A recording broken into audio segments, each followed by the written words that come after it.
All right. Thank you, Fruz. So going at the end of the day means that you've already heard about lipids 3, 4, 5 times today, so a lot of my work has already been done.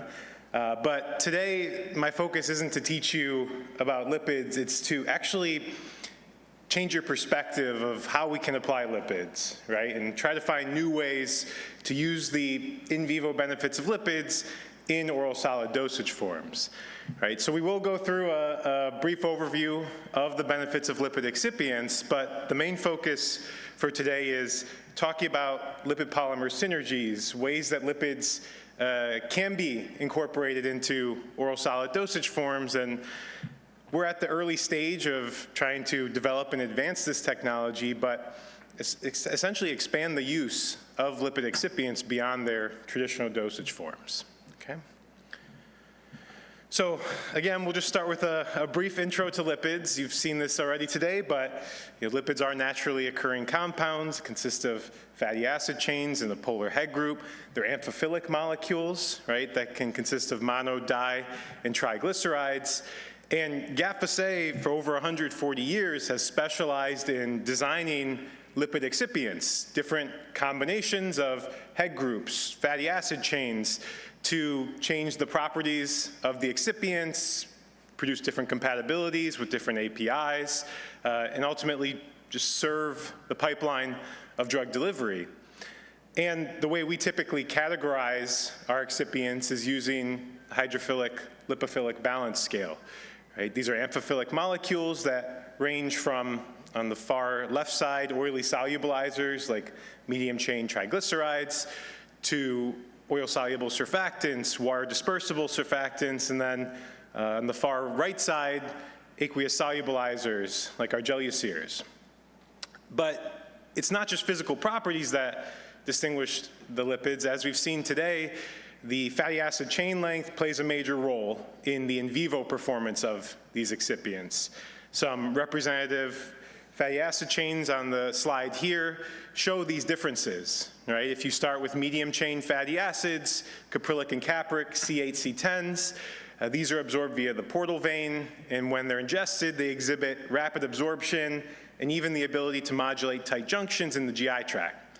As you move down to longer chain fatty acids, you get into lymphatic uptake with some of the long chain fatty acids, and even at the far end of the spectrum, with the C22 behenic acid, you actually get a material that is not well digested and can be used in applications like sustained release, where you don't actually want the lipid to be broken down, you want it to enable diffusion, right? So these combination of properties of the lipid excipients themselves and the way that they're processed in the body results in our portfolio for oral drug delivery, which consists of a very wide range of solid and liquid excipients, surfactants, co-surfactants, oily vehicles, and not just a range of properties, but a range of different functionalities as well.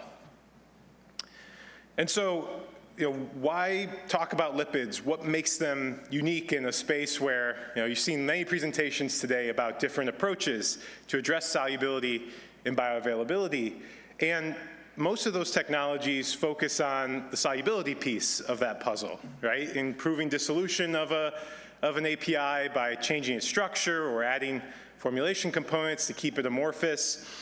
Where lipids differentiate is in their ability to not just address solubility, but also bioavailability.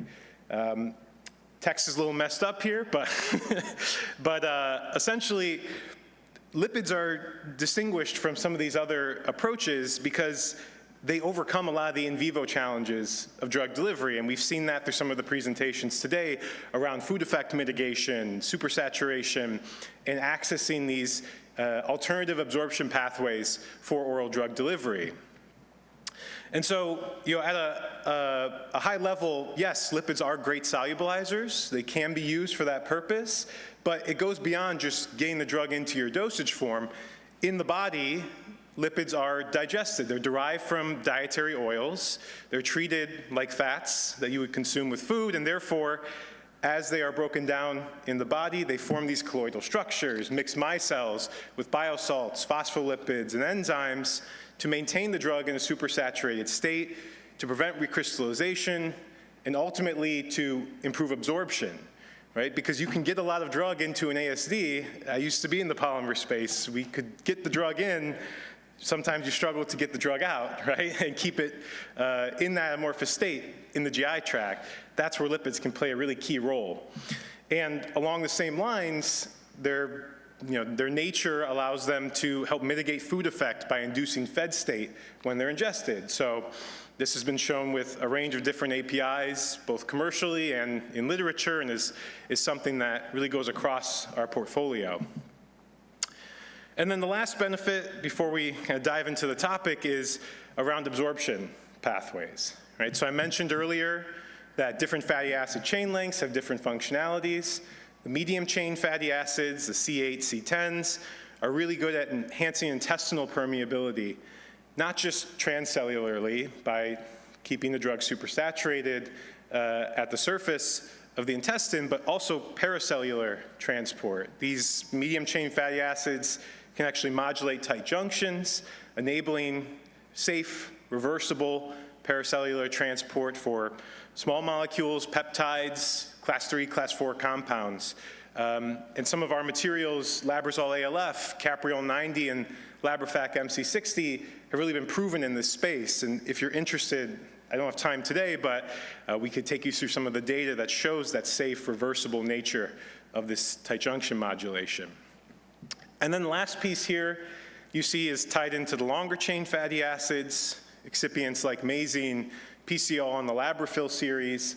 These actually, as Eduardo just mentioned, can leverage chylomicron formation to utilize lymphatic uptake, bypass first-pass metabolism, give you an alternative pathway, especially as it relates to highly lipophilic drugs. And so, there's a lot to consider when it comes to lipids, right? Which chemistry do I use? Which functionalities am I leveraging? What's compatible with my API? And because of this, we spend a lot of time educating customers on lipids and not just teaching them, but also working directly with them. So we do have a lab in Paramus, New Jersey, just an hour up the road, where we do a lot of lipid screening work and testing, specialized testing, that goes beyond just simple dissolution. We run these digestion models that you've seen in some of the presentations today, in vitro lipolysis, that allows us to rank order different formulations and try to predict how they'll perform when they're ingested. And so if you're working with lipids today and you need troubleshooting support, we're happy to work with you. If you don't work with lipids today and you want to try them in a new program, this team is really equipped for that purpose, right? Accelerating your program, getting you off the ground, and hopefully getting you into a lead formulation faster. And I'd be remiss if I didn't mention our giveaways. We do have a lab poster and a magnet at the booth that highlight all the things I just talked about and give some handling recommendations for lipids. So if you want something to bring back to the lab, just stop by after, and we're happy to give you these. Just a reminder of the great things that lipids can do on a daily basis. So, all these benefits of lipids, well, what's the current state of the market, right? And again, Eduardo talked a little bit about this already in some of these precedents of use examples. Yes, lipids have been used for several decades. Most of the lipids in our portfolio are IID listed. They have monograph compliance across the globe. And when used, lipids have great benefits. They, as you can see here, are used for that lymphatic uptake, for that absorption enhancement. But what we've seen is, despite the fact that these are great dosage forms and we'd love everyone to develop one, there's a clear disconnect in the market, right? Not everyone is working on soft gels and liquid-filled hard capsules. There's a lot of tablets and solid oral dosage forms that don't even consider lipids today. And so our goal here today is to start to introduce the idea of using lipids in these dosage forms and show you the ways that they can be incorporated safely and efficiently. I, again, would be remiss if I didn't mention probably the one lipid in our portfolio that does see a lot of use in oral solids, which is Compertol 888 ATO, glycerol dibehinate. It's used as a tablet lubricant, an alternative to magstearate when you face compatibility issues. It's completely inert. It's been used for more than 50 years. So, if you are struggling with lubrication issues, I would encourage you to use this excipient. But today we're going to focus on solubility and bioavailability and the functionalities I talked about at the start of the presentation. So what do we need to do to get lipids into OSD? I view it as bridging a gap, right, that exists today. We know the benefits of lipids. You've seen them in all these presentations today, and there's a large portfolio to choose from, but there's a perception issue.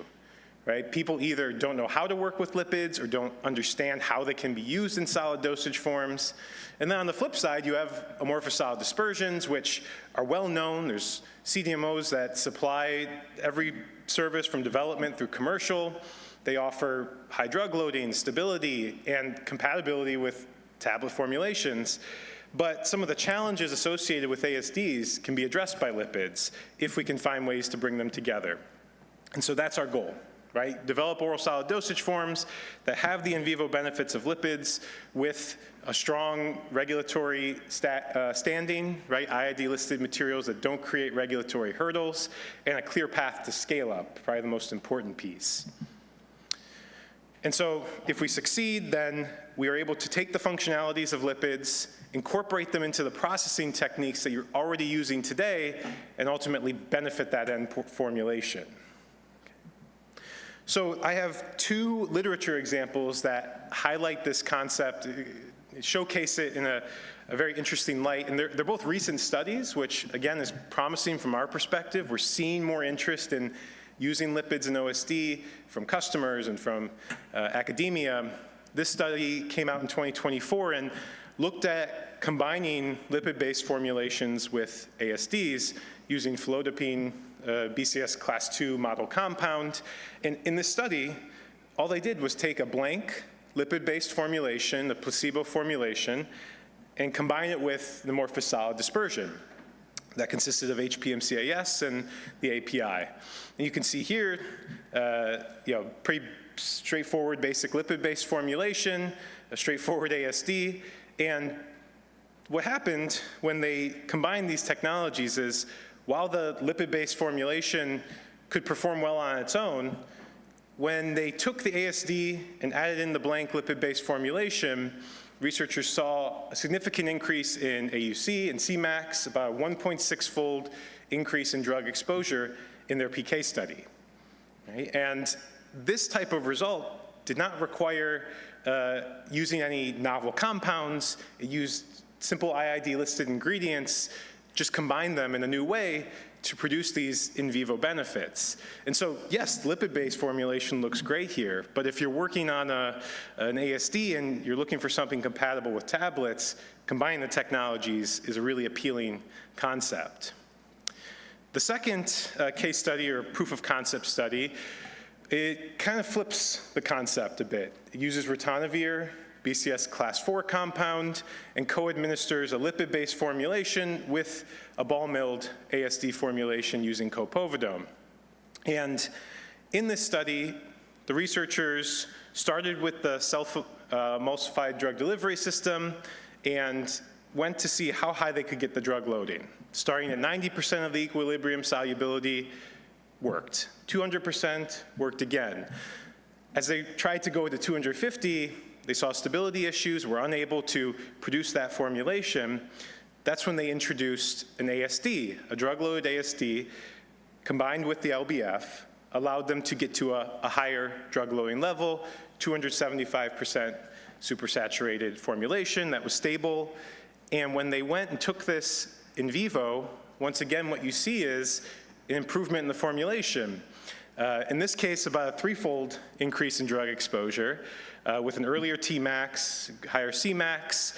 And so these case studies, I think, show that when you take formulations in vivo, the benefits of lipids are really, they stand out, right?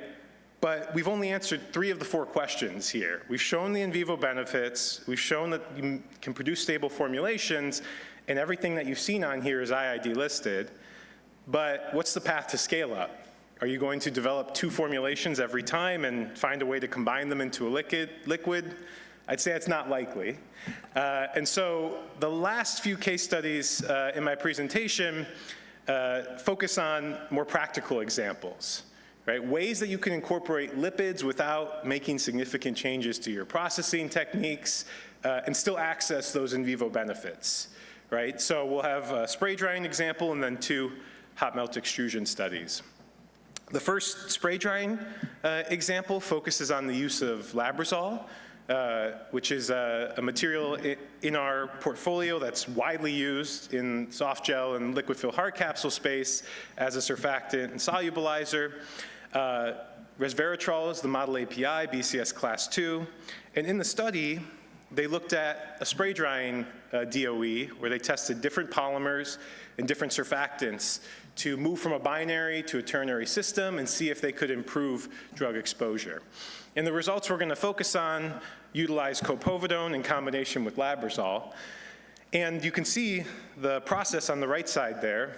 Nothing specialized, nothing unique, just a standard spray drying process using liquid Labrazole in the feed. And when you look at the in vitro results, 10% addition of surfactant, the results in green show the Labrazole results. There isn't a huge difference in dissolution, right?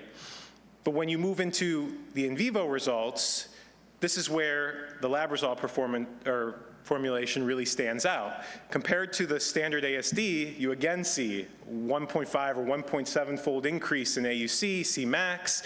You see stability in the formulation when tested under accelerated conditions. And so, this is a great example of how lipids can be practically incorporated into a formulation and access those in vivo benefits that we talked about. The next example shifts to the HME side of the world, utilizing our Gelucir 5013 steroyl polyoxyl 32 glycerides, which are more on the aqueous solubilizer side of our portfolio, BCS class 2 compound, indomethacin. And here, Gelucir doesn't just have in vivo drug product benefits, it also benefits on the processing side. So in the extrusion process with HPMCAS, you can see that incorporation of Gelucir actually leads to a reduction in extrusion temperature and the ability to increase screw speed. It acts as a plasticizer in the HME formulation, something that we've, again, talked about earlier today. And when taken into an in vitro drug release study, you see about a 4.5-fold increase in dissolution with the addition of 35% Gelucir in the formulation. And under different processing conditions, you see similar dissolution, about 90+% drug release in 30 minutes, so not just fast, but very complete as well. And so those results from literature led us to perform our own study out of our lab in France, looking at extrusion of a different Gelucir grade, 4816, polyoxyl 32 stearate, in combination this time with copovidone, looking at some different polymer systems. Model API here was a class 4 compound, ticagrelor.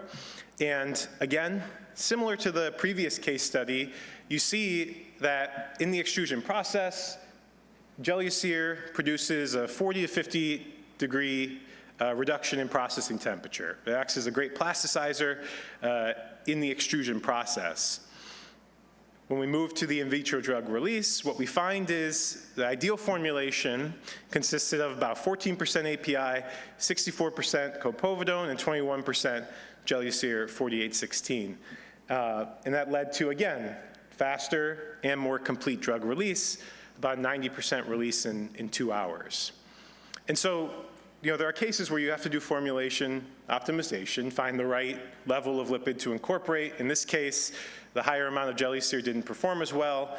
And we're actually taking this study forward. We've performed stability testing on the lead formulation, saw no recrystallization at the 6-month time point, and reran dissolution, saw no real change in dissolution after 9 months on stability. The next step, and the question that I'm sure someone was going to ask after the presentation is, well, have you put it in a tablet yet? And so we're working on that. This is some preliminary data that we're hoping to publish later this year. We have developed a tablet formulation using the lead formulation that you saw on the previous slides. And the results look good initially. The ternary system using Gelucir, achieved about a 5-fold increase in dissolution in our initial in vitro results. We're working on stability data and tablet properties to share, but I think that this is probably the most advanced study that we have in our portfolio showing how you can take a lipid, incorporate it into your process, and end up with your final drug product without using any novel polymers or techniques, just trying something different with lipids. And so, in conclusion, I'm not the only one who talked about it today, but hopefully you see that lipid excipients have these key in vivo benefits that can serve not just NCEs, but reformulations and life cycle management by overcoming in vivo barriers and allowing access to these different absorption pathways.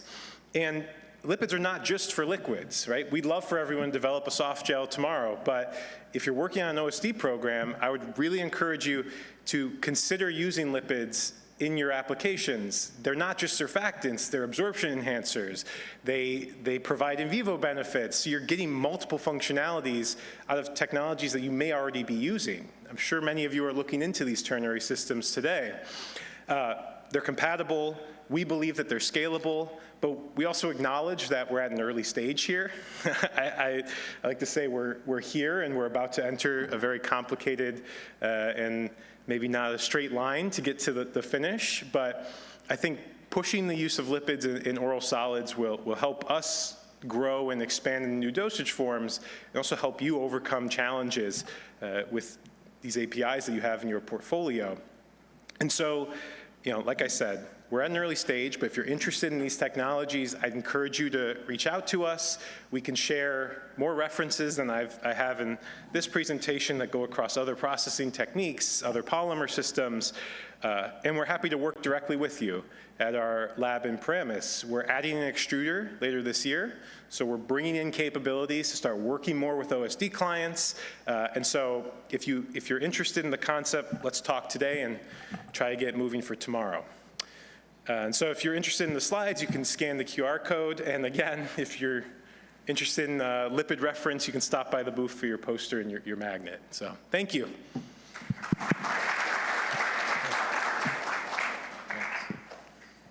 Yes.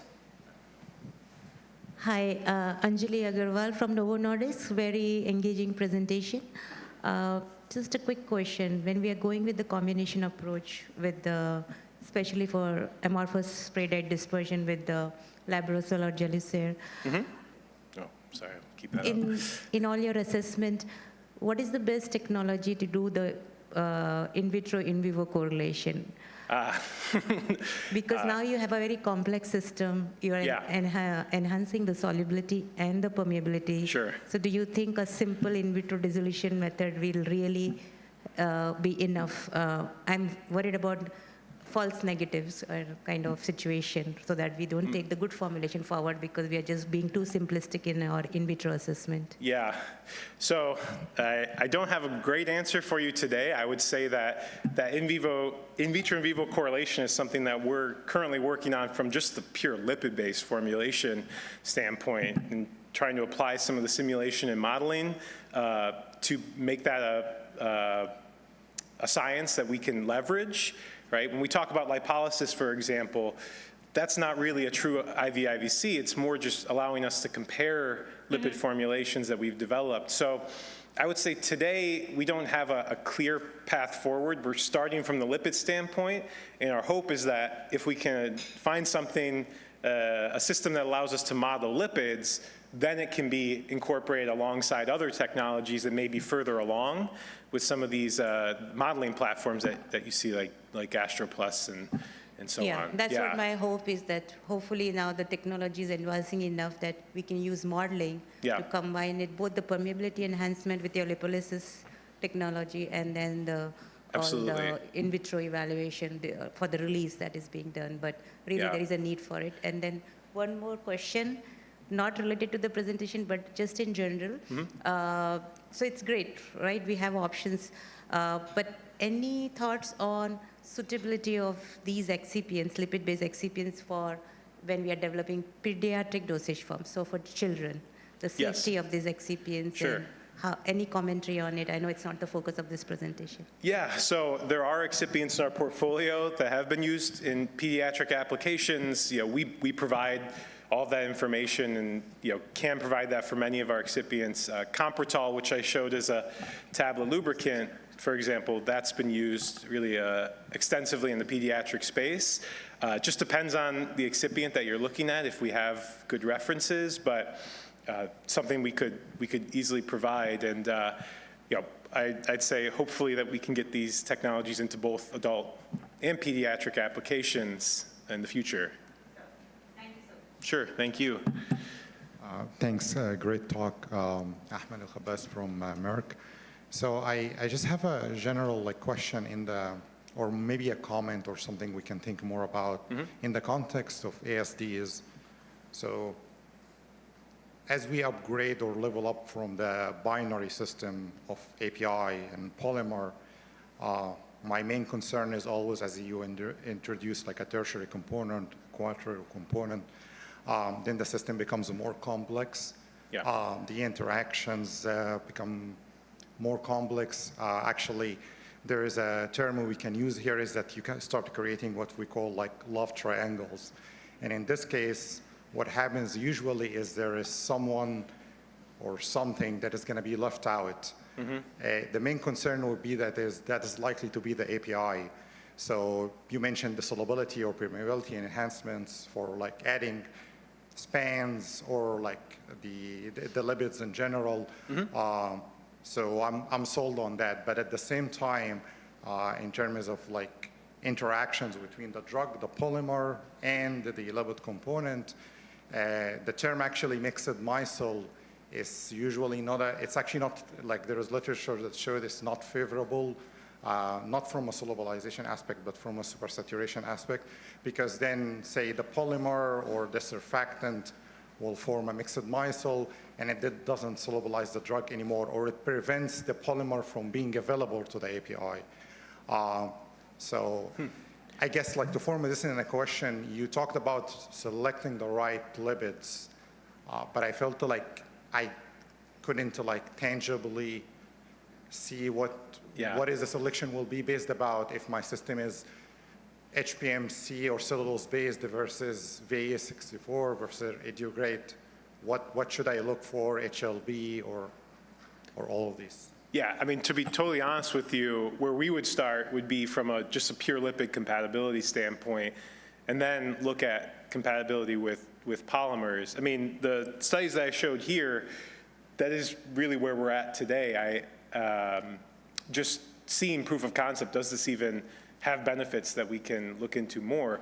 Now that we've seen benefits, we're trying to work with polymer suppliers and CDMOs to do more of these compatibility studies, even without API, to see what produces best processing conditions and systems that people can incorporate API into. I don't have the answers for you today. Really what my hope is that just getting out and talking about this concept and showcasing the new research that's come out will get people thinking about it so that we can start to support more of those types of projects. But in terms of lipid selection, we would probably fall back on our traditional lipid screening, miscibility, and dissolution digestion studies as a starting point. So. No, thank you. Sure. And to add to what you said is like also is we want to be like cognizant of the compatibility of the lipid with the API itself, not just the polymer. Yeah. Because if you weigh a lot on the compatibility and the interaction and the miscibility of just the lipid with the polymer, the API, as I said, likely to be gets left out. Sure. Yeah. Thank you. Sure. Nick, you and Iran are going to be around during the drinks reception, right? Booth 6, magnet and poster. Yeah, right. Okay, good. So we've got a few more questions. I just don't think we've got the time for it. Very quickly. So I think I'm going to build on the questions that she had. So the lipolysis, the in vitro lipolysis that you do in Paramus, do you have any steps to enhance it, or can you go further than what you're doing for the lipolysis, especially if you're correlating that with permeation? I mean, do you have like a cell-based model here or in France? Because my Spanish colleagues were telling me that oh, what do you have? We have even more with the Franishqua. So I just want to make sure that, you know, the labs are integrated in terms, if you have an advanced system after lipolysis. Okay. I mean, nothing that I can say we have today. We have very strong lipolysis testing at all of the global labs, but to go back to that original question, the gap is really in the simulation and modeling, taking existing clinical data on lipid-based formulations and working with some of these modeling companies to incorporate that data so that then when we do lipolysis, we can hopefully feed that information into a system that allows us to take it to the next step. Because lipolysis is a great test, but there are limitations practically. Yeah, and there are some cases where there's no lipid in the core, so you might not need the lipolysis. Yeah. So, anyways, I think we have to talk more about it. Sure, yeah, and there are much smarter people than me working on it, so. Right. Yeah. Make sure you stop by and catch up with Nick and Aaron during the drinks reception, because I know there's a few extra questions. So let's give Nick a round of applause. Great talk. Thank you. Thank you.